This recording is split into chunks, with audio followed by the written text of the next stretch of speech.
Breaking the story.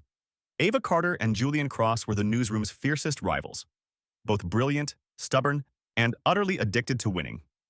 For years, they competed for every headline, every award, every shred of recognition. So, when their editor announced, "Carter, Cross, you're doing this investigation together. 3 days, out of town. Don't kill each other." The entire room went silent. Ava groaned. "You've got to be kidding me," Julian smirked from across the desk. "Try to keep up, Carter." "Please," she shot back. "I plan on leading." The trip started with tension thick enough to cut. Long drives filled with sharp banter, late-night writing sessions that ended in arguments and stolen glances they both pretended not to notice. But underneath all that competitiveness, something warmer and more dangerous was building. On the last night after wrapping up their final interview, the team celebrated by the beach.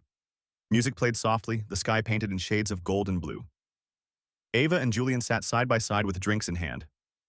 "You know," Julian said, breaking the silence, "you're not as impossible as I thought."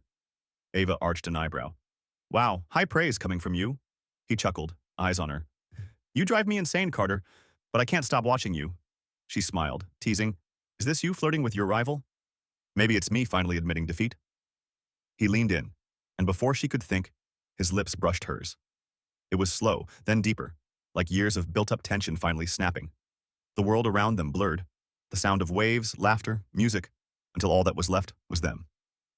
The next morning, sunlight streamed through the curtains. Ava woke up with her head on his shoulder, his arm draped around her waist. Reality hit.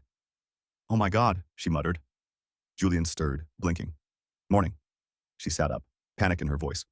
"Julian, what happened?" He smirked faintly. "You don't remember?" Flashes came back. Laughter, dancing, his lips, his hands. She buried her face in her hands. "We were drunk." "Sure," he said, still smiling. "But I don't think either of us wanted to stop." Back in the city, everything felt different. They avoided eye contact, yet couldn't stop gravitating toward each other. Every argument had an undertone. Every look lingered too long. One night, after another exhausting day, Ava finally cornered him. "Julian, this thing between us, it's distracting. It's confusing." He stepped closer, eyes burning into hers. "Then let's stop pretending it's not real." Their lips met again, slower this time, deliberate, full of the feelings they'd been running from. Years later, after countless news stories and shared victories, the once fierce rivals had built a life together. 2 kids, a house filled with laughter, and a love story they never expected. One night, as they sat on the couch watching the sunset, Ava teased, "So, who won that story, Cross?" He smiled, pulling her close. "You did, but I got a better ending."